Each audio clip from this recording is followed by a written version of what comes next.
Assalamualaikum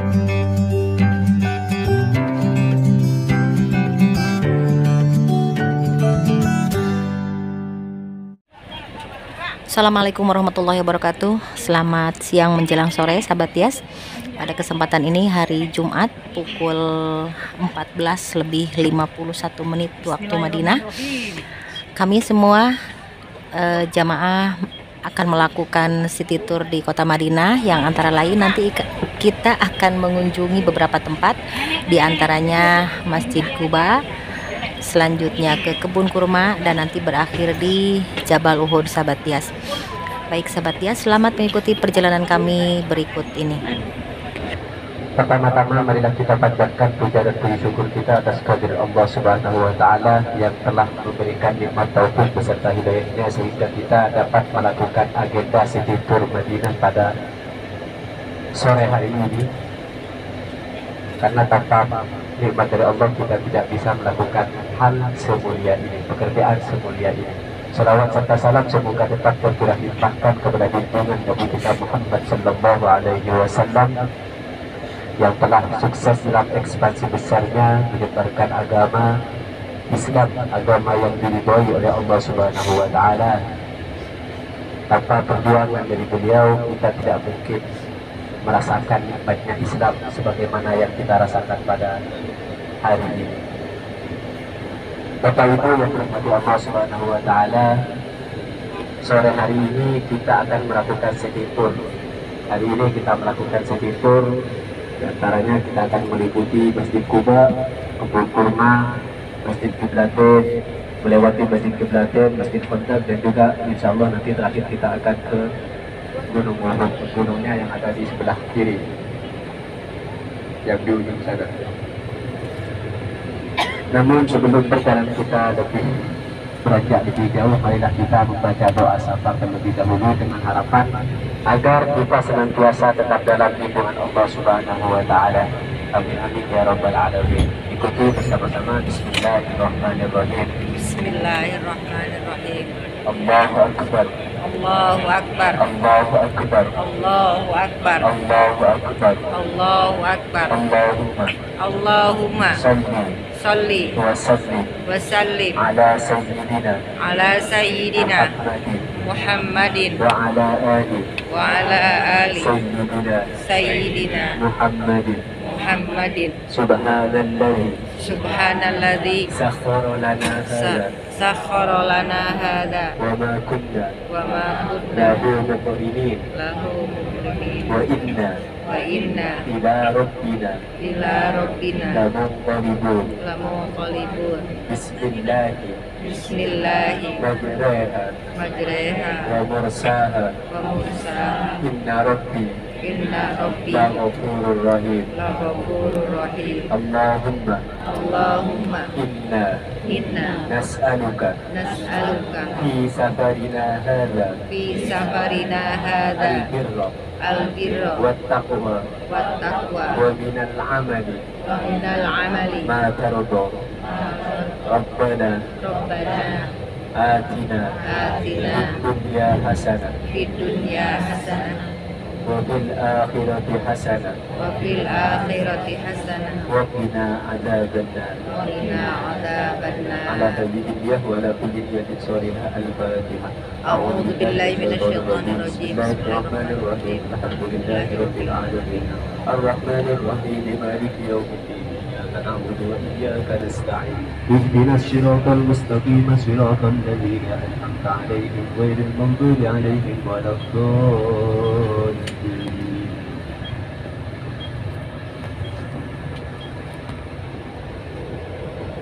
Hadirin yang dirahmati Allah Subhanahu wa taala,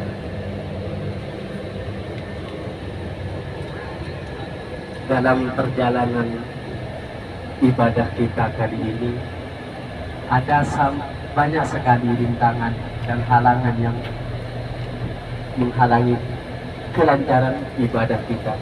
Di antara mulai dari pertama kita keluar paling terakhir dari bandara, terus dilanjutkan dengan sholat asar dan zuhurnya tidak bisa dilakukan di Masjid Nabawi. Dan setelah itu bukan hanya itu saja yang bersangkutan. Nah, karena yang di grup kita rata-rata gambarnya warna hitam sama merah. Dan oleh dokter karena berbeda sendiri, ya kiranya punya benda, makanya tidak digabung dengan grup kita. Makanya ikut. Alhamdulillah sudah ketemu dan sudah bisa ganti pakaian juga.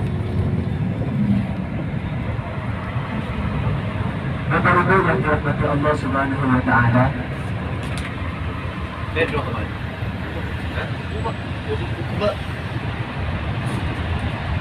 tujuan pertama kali ini kita akan mengunjungi Masjid Quba.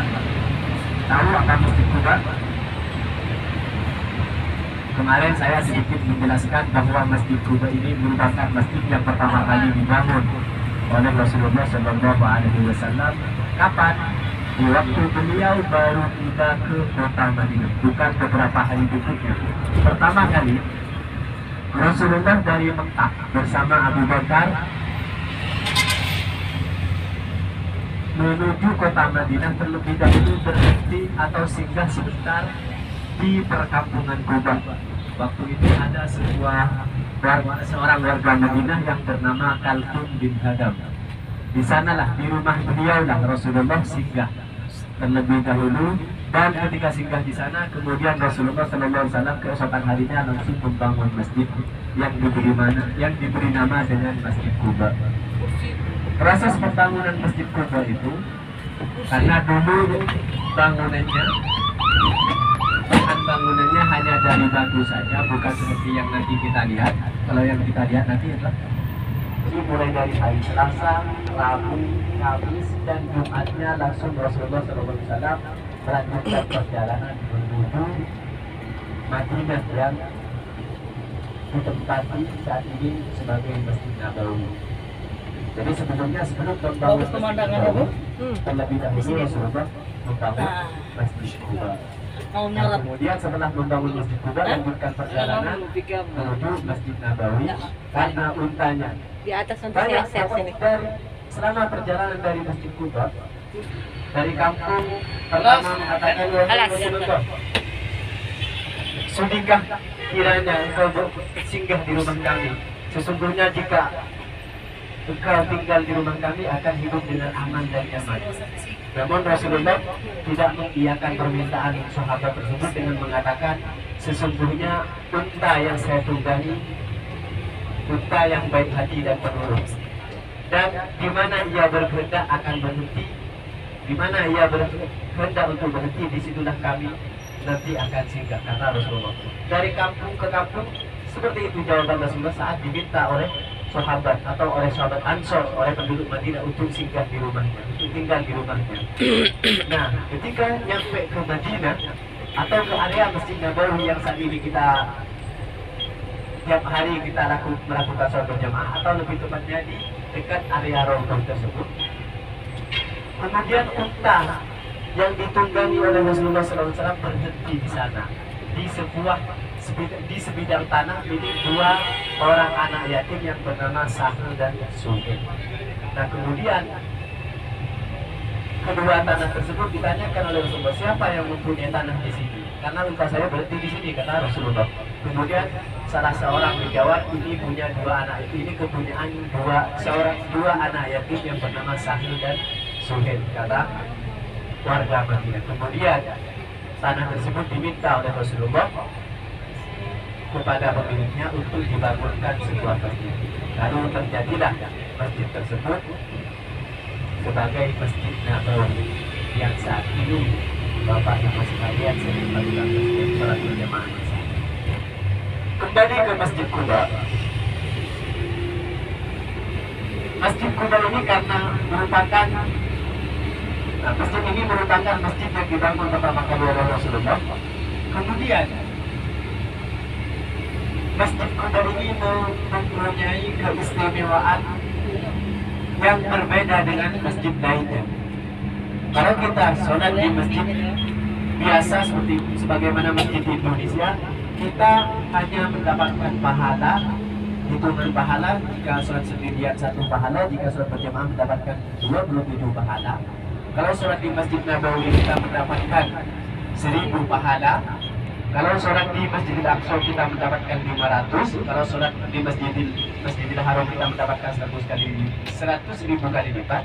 Namun di Masjid Quba ini berbeda dengan itu.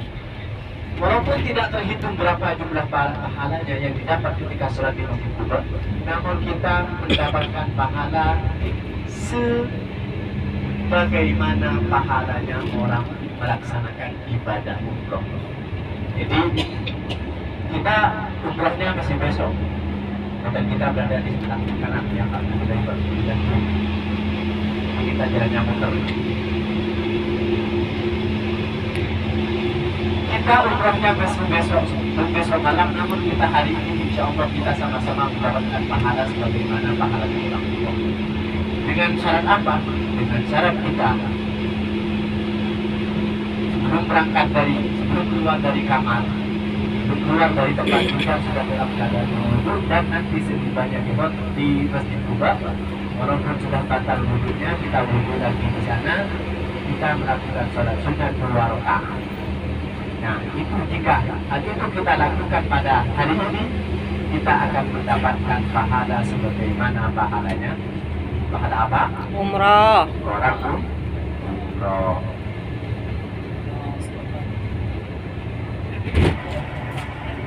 Minta tolong.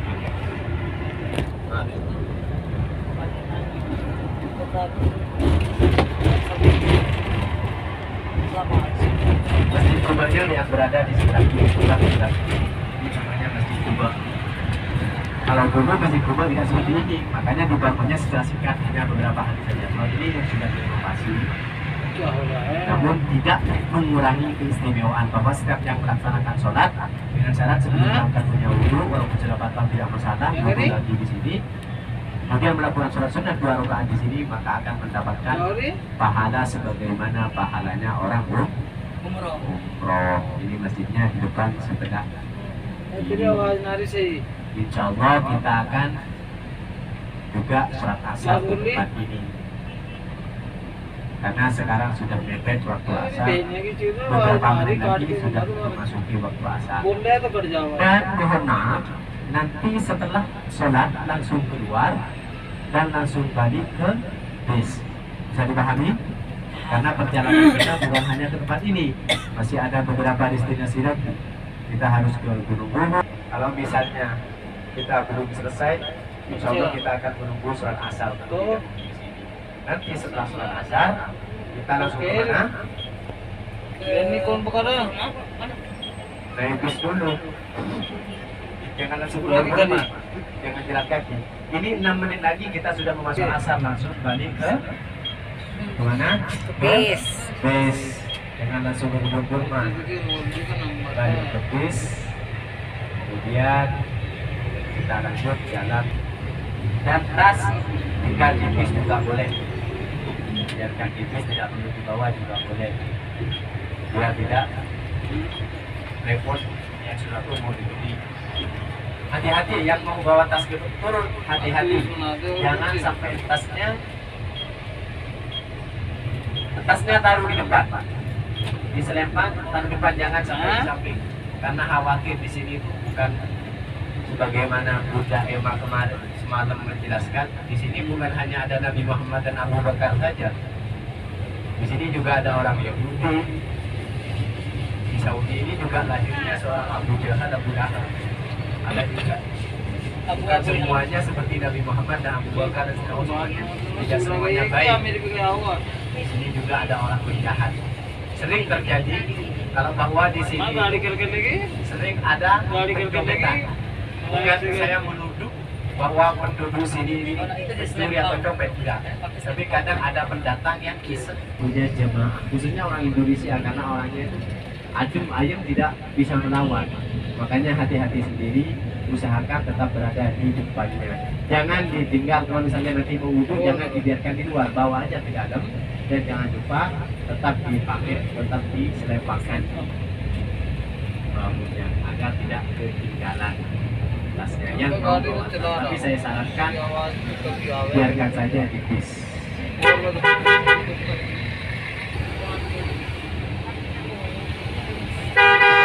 Sholat terlebih dahulu kita foto bersama. ya, agar nanti kalau kita potongnya nanti setelah sholat, awalnya nanti kita masuk bisnya juga tidak barengan, maka mari kita potong bersama-sama sebelum turun dari sebelum masuk ke masjid. Setelah itu setelah potong bersama kita wudhu, setelah wudhu masuk ke masjid sholat sambil menunggu sholat asar.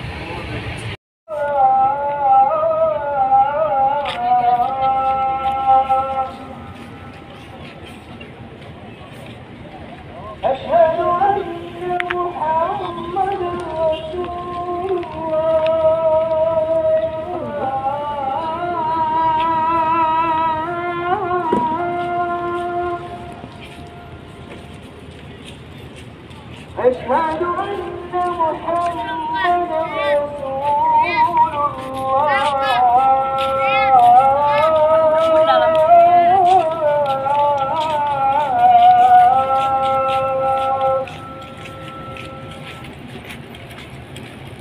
حي على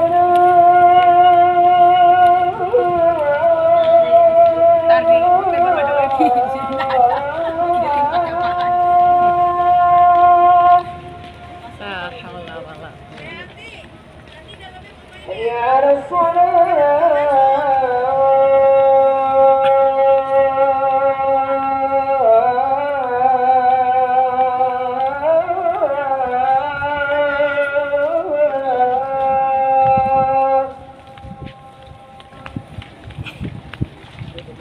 حي على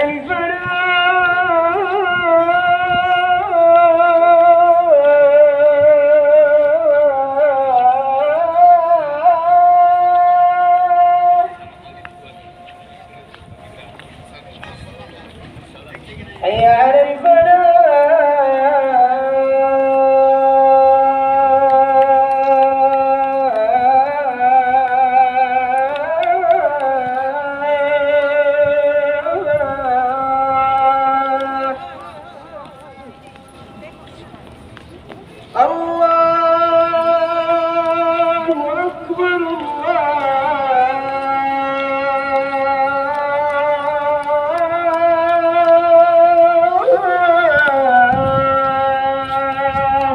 bentangkan dua spanduknya, biar simpan aja.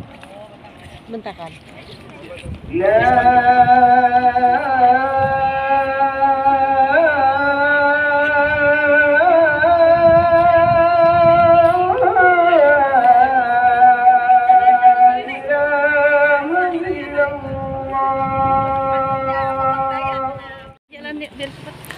Baik sahabat Yas, kita sudah memasuki area Masjid Kuba dan kita akan melaksanakan sholat sunnah di sini sekaligus melaksanakan sholat asyar. Alhamdulillah kita diberikan kesempatan untuk melaksanakan sholat asyar di sini. Dan seperti yang telah disampaikan oleh Mutawif tadi bahwa siapapun yang melaksanakan sholat sunnah di sini pahalanya sama dengan pahala umroh kalau tidak salah sahabat Yas, begitu ya. Namun demikian ibadah ke Baitullah atau ibadah haji dan umroh itu merupakan penyempurna dari rukun Islam. Semoga sahabat dia semuanya muslimin dan muslimat dimampukan oleh Allah untuk menyempurnakan rukun Islam, yaitu haji dan umroh sahabat Dias. Baik sahabat Dias, kita akan wudhu terlebih dahulu untuk melaksanakan sholat di Masjid Kuba.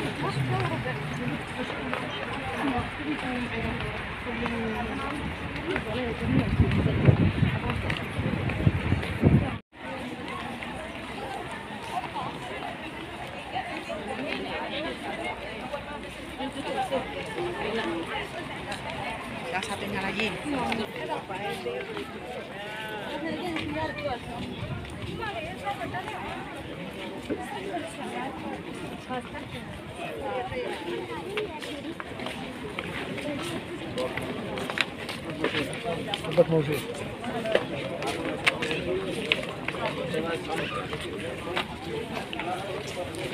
Alhamdulillah kami semua sudah melakukan sholat di Masjid Kuba, yaitu ketika pas kami sampai melakukan sholat sunnah tahiyatul masjid dan sholat sunnah-sunnah yang lainnya, serta alhamdulillah kita diberikan kesempatan untuk melaksanakan sholat asyar di sini, sahabat Tias. Baik sahabat Tias, kita kembali ke bis dan akan melanjutkan perjalanan selanjutnya, yaitu ke kebun kurma. Sampai di sini dulu sahabat Tias, sampai jumpa di kebun kurma. Assalamualaikum warahmatullahi wabarakatuh.